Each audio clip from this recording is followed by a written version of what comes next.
Can you tell me more about when you were at RAF bases and went to fly in the bombers? Well, again, you know, I was a little subunit in a big unit, and around an airfield would be um,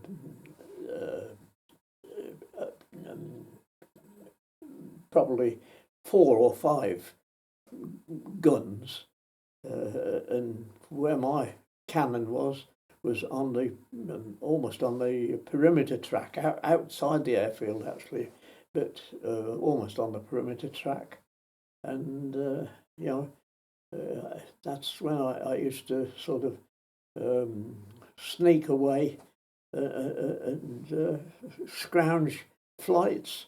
I mean, I don't know how many other people ever did it, but I certainly did. I mean, the one flight I remember, we were coming into land. It was in a Whitley bomber, and as we approached the airfield, around the perimeter track was somebody on a bicycle, and the pilot said to me, "Watch this," and we were coming down to land, and this guy was on his bike, and he looked up and looked at us and saw us coming into land, you know, and he of course was cycling along, and we edged along with him. So next time he looked, we're still aiming virtually at him.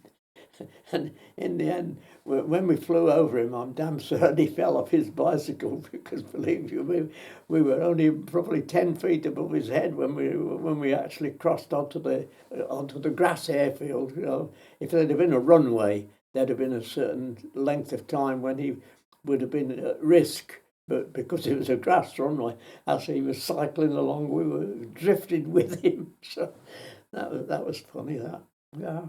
Yeah. Oh dear. Oh dear. Yeah. No. It was just no, it was just life, I suppose. Yeah. I mean, good God. I mean, I've had a tremendous life, my wartime life and post-wartime. You know. I mean, good God. Done everything from dining with royalty to I'm a freeman of the city of Coventry. I'm an honorary alderman of Cheshire. I've had a great life. I really have. Yeah, yeah. As I say, the Army Air Corps have turned up trumps at least one way and another. Yeah. And the crews you flew with, were they just doing training flights? When I was flying in the Whitleys, and it was all night flying tests. You know, the aircraft were being prepped for night flying. These were operational training units. One was at Kinloss and one was at Lossiemouth. I think it was 19 and 20 OTUs. I seem to recall the numbers, but you know, they were clapped out aircraft in the main. You know, they were operational aircraft that have been downgraded because the number of crashes and malfunctions that took place.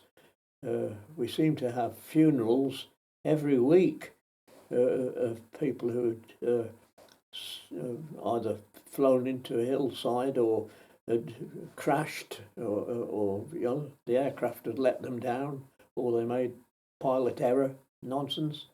It was when I think back, it was a bit dicey, really. I mean, they'd all got parachutes. I hadn't got a parachute.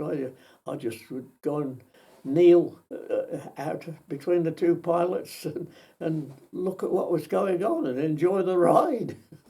Yeah. Did any crews object to you being aboard the planes? Oh no, no. I mean, I think anybody who would have objected would have said no to my request. You know, can I come along with you, sort of thing. No, be very definite, I think, whereas the others would say, well, yeah, okay, get in. Sort of very casual, you know. Not like today. Good God, today you couldn't get near the aircraft today, I reckon. So where did you sit when you were in these bombers? I didn't. I knelt or stood between the pilots or knelt between them and whatnot. Or I didn't just sit in the fuselage. I wanted to see where we were going. You know. Oh yes, yeah. Oh yes. It's. I mean, there wasn't a lot of room. It wasn't exactly comfortable, but you know, I was flying. I was getting this free ride sort of thing out over the sea and then over parts of Scotland here and there sort of thing, you know, over the mountains. Yeah. Oh yes. Yeah. Good fun. Good fun. And do you remember any other times when you were in the bombers, or any other stories from them? Not really. No. Not really. No. No. No. I think that, as I say, I did it so often, one way and another. But as for incidents, no. As I say, the funny one was being in the Whitley and drifting along with this. He was a sergeant actually, because I could see the badges of rank on his on his uniform. Yeah, it was just so amusing, and obviously the pilot, whether he was a sergeant or an officer, I don't know. The first pilot, but as I say, he said to me, "Just watch this." Yeah, mischievous.